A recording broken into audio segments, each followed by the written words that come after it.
Rantai makanan yang terputus, juga dikenal sebagai disrupsi rantai makanan, dapat terjadi ketika suatu spesies di tingkat trofik tertentu mengalami penurunan populasi atau punah. Ini dapat memiliki dampak negatif yang signifikan pada ekosistem karena mengganggu keseimbangan ekologi dan aliran energi dalam jaring-jaring makanan.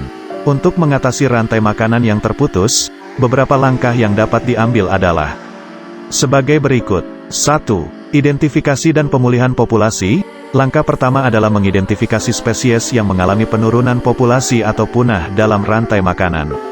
Setelah itu, upaya pemulihan populasi harus dilakukan untuk memulihkan populasi spesies tersebut. Hal ini dapat melibatkan kegiatan konservasi seperti perlindungan habitat, penangkaran, dan reintroduksi spesies ke lingkungan asli mereka.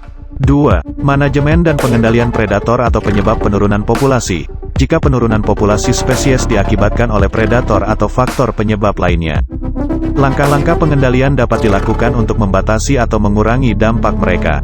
Misalnya, pengendalian predator invasif yang memangsa spesies target, atau pengurangan faktor lingkungan yang merugikan spesies tersebut. 3. Restorasi ekosistem. Pemulihan dan restorasi ekosistem yang rusak juga penting dalam mengatasi rantai makanan yang terputus. Dengan memulihkan kondisi lingkungan yang sesuai, termasuk habitat dan sumber daya alam yang diperlukan oleh spesies yang terkena dampak, rantai makanan dapat secara alami kembali berfungsi.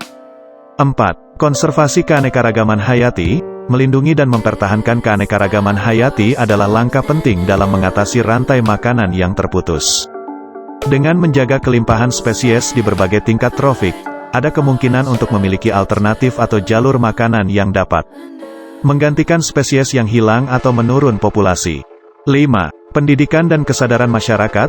Meningkatkan kesadaran dan pemahaman masyarakat tentang pentingnya rantai makanan yang berfungsi dan keanekaragaman hayati adalah langkah yang penting. Melalui edukasi, masyarakat dapat memahami peran mereka dalam menjaga ekosistem dan mengambil tindakan yang berkelanjutan untuk mendukung rantai makanan yang sehat. 6. Konservasi lintas sektor. Penanganan rantai makanan yang terputus memerlukan kerjasama lintas sektor, termasuk pemerintah, lembaga konservasi, ilmuwan, dan masyarakat umum. Kolaborasi yang terkoordinasi dan upaya bersama diperlukan untuk mengatasi tantangan tersebut secara efektif.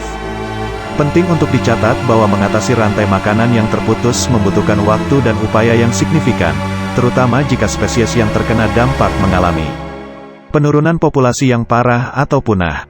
Oleh karena itu, tindakan pencegahan dan pengelolaan yang berkelanjutan juga sangat penting untuk mencegah rantai makanan yang terputus di masa depan.